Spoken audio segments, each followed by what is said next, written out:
एक बार की बात है। शहर से बहुत दूर एक छोटा सा गांव बसा हुआ था। उस गांव में लोग खेती बाड़ी करके अपना जीवन यापन करते थे। लेकिन गांव की सबसे बड़ी समस्या थी पानी की कमी। गांव के आसपास न तो कोई कुआं था और न ही कोई तालाब। इसलिए गांव के किसान पूरी तरह वर्षा के पानी पर निर्भर थे। जब बारिश होती तभी खेतों में फसलें लहलहाती। इसी गांव में एक मेहनती किसान रहता था, बसंत। उसके साथ उसकी पत्नी सरला और 2 छोटे बच्चे रहते थे। रोज सुबह वह खेतों में काम करने निकलता, दिन भर मेहनत करता और शाम को घर लौटता।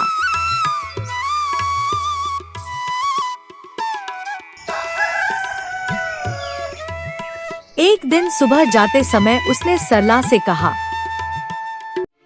सरला, मैं खेत जा रहा हूँ, वही खाना खा लूंगा। मेरा खाना बांध देना। हाँ जी, मैंने पहले ही बांध कर रख दिया है। और हाँ, शाम को लौटते समय लाला की दुकान से थोड़ा राशन भी लेते आना। बसंत खेतों में जाकर मेहनत से काम करता है। दोपहर में थोड़ा थककर वह एक पेड़ के नीचे बैठता है, खाना खाता है और थोड़ी देर आराम करने लगता है। आराम करते करते उसकी आंख लग जाती है और वह एक भयानक सपना देखता है कि इस साल गांव में वर्षा नहीं होगी और सारे किसानों की फसलें बर्बाद हो जाएंगी। डर के मारे उसकी आंख खुल जाती है।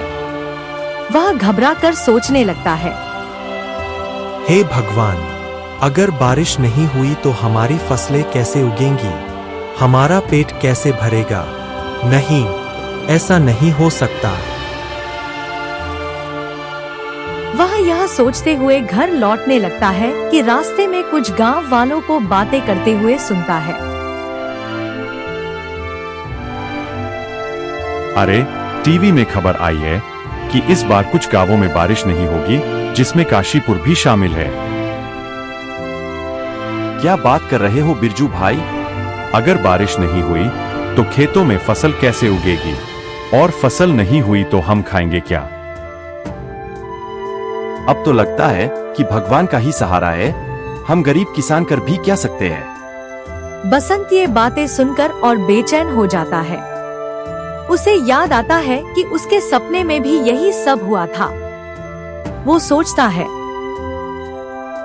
अगर ऐसा हुआ तो हमारी पूरी जिंदगी ही उजड़ जाएगी। नहीं, अब और नहीं, मुझे कुछ उपाय करना ही होगा।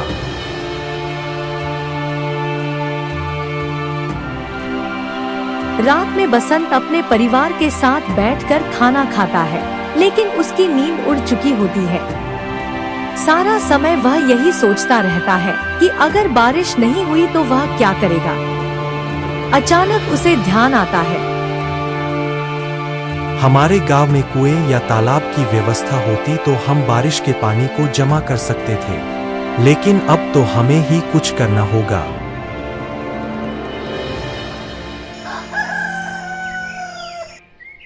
सुबह होते ही वह गांव के लोगों को इकट्ठा करता है और कहता है, भाइयों, जैसे कि सुना गया है, इस बार वर्षा नहीं होगी।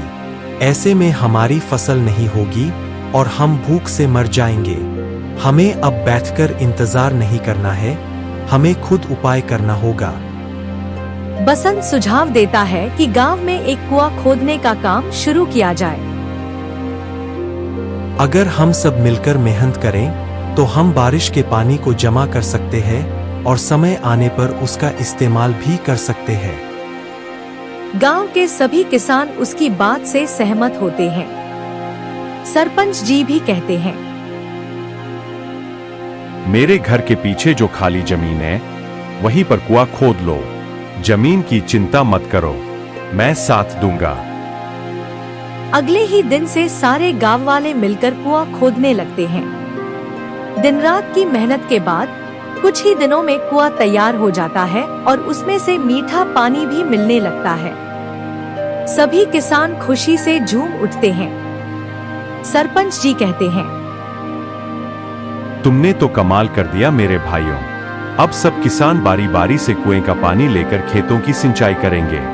इससे न केवल फसल बचेगी बल्कि पीने के लिए भी पानी उपलब्ध रहेगा। इस तरह भले ही उस साल काशीपुर गांव में बारिश नहीं हुई, लेकिन गांव के किसानों को ज्यादा फर्क नहीं पड़ा। अब वे कुएं के पानी से खेती करने लगे थे। कुछ ही समय में फसलें लहलहाने लगी और गांव में एक बार फिर से खुशहाली लौट आई। मजबूरी को ताकत बनाना हो तो एकता, साहस और बुद्धिमानी की जरूरत होती है। जो खुद पर भरोसा करता है वह किसी भी संकट को अवसर में बदल सकता है।